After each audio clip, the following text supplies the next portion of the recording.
வணக்கங்க. நாளைக்கு வாக்கு எண்ணிக்கை நடக்க போகுது. எத்தனையோ பத்திரிக்கைங்க யார் யாரோ என்னென்னமோ சொல்லியிருக்காங்க. நான் முந்தா நாள் திருவண்ணாமலை போயிட்டு வந்தேன். போயிட்டு ஒரு இடத்துல அமைதியாக உட்கார்ந்ததில் என்னுடைய இறை உணர்வோடு சொல்லக்கூடிய ஒரு கருத்து. அதை நீங்கள் நல்லதாக இருந்தால் வரவேறுங்க, கெட்டதாக இருந்தால் கமெண்டில் திட்ட கூட செய்யுங்க, தப்பு இல்லை. ஆனால் நடக்க போகிற உண்மை என்னென்னா, சூரியன் சின்னத்தில் நின்றவங்க 151 சீட்டில் ஜெயிக்க போகிறாங்க. சூரியன் சின்னத்தில் நின்றவங்க தோழமை கட்சியோடு சேர்த்து சூரியன் சின்னத்தில் நின்றவங்க 151 இடத்துல ஜெயிக்க போகிறாங்க. காங்கிரஸு 7 இடத்துல தான் ஜெயிக்க போகுது. அதுக்கு காங்கிரஸில் இருக்கிற குளறுபடி காரணம். விசிகா விடுதலை சிறுத்தைகள் கட்சி அது 6 இடத்துல ஜெயிக்க போகுது. தேமுதிக அவங்க 5 இடத்துல ஜெயிக்க போகிறாங்க.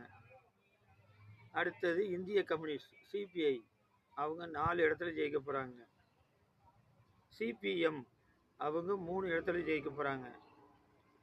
ஏடிஎம்கே அலைன்ஸ் என்டிஏ கூட்டணின்னு சொல்கிறானுங்களே, அந்த என்டிஏ கூட்டணியில் அதிமுக 31 இடங்களில் ஜெயிக்க போகுது.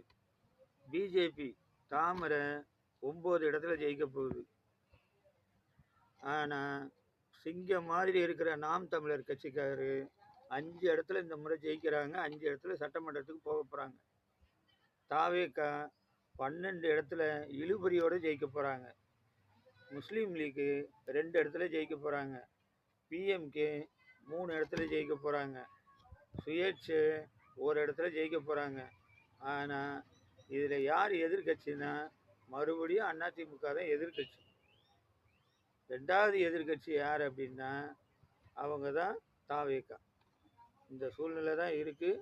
இந்த சூழ்நிலை தான் வரும். நீங்கள் நாளைக்கு முடிவு பண்ணிவிட்டு என்கிட்ட ரிசல்ட்டை சொல்லுங்கள். இதில் 235 தொகுதியும் 234 தொகுதி வந்துடுச்சான்னு பாருங்கள். கண்டிப்பாக திமுக கூட்டணி அதுவும் உதயசூரியன் சின்னம் 151 இடங்களில் ஜெயிக்க போகுது. இது யார் சொன்ன கருத்தா என்ன எதுங்கிறது, இதுலேருந்து காப்பி அடித்தேன் அதுலேருந்து காப்பி அடித்தேன்லாம் கிடையாது. நான் மனம் திறந்து சொல்கிறேன். நாளைக்கு நடக்க போகிற நிகழ்வு, நாளைக்கு இந்நேரம் உங்களுக்கு இந்த நிலவரம் கண்டிப்பாக தெரிஞ்சிடும். நீங்கள் பாருங்கள். கண்டிப்பாக திமுக 151 இடங்கள். திமுகங்கிறது உதயசூரியன் சின்னத்தோடு சேர்த்து சொல்கிறேன். அவங்க உதயசூரியன் சின்னம் 151 இடங்களில் ஜெயிக்கும். அதிமுக கண்டிப்பாக 31 இடங்களில் ஜெயிக்கும்.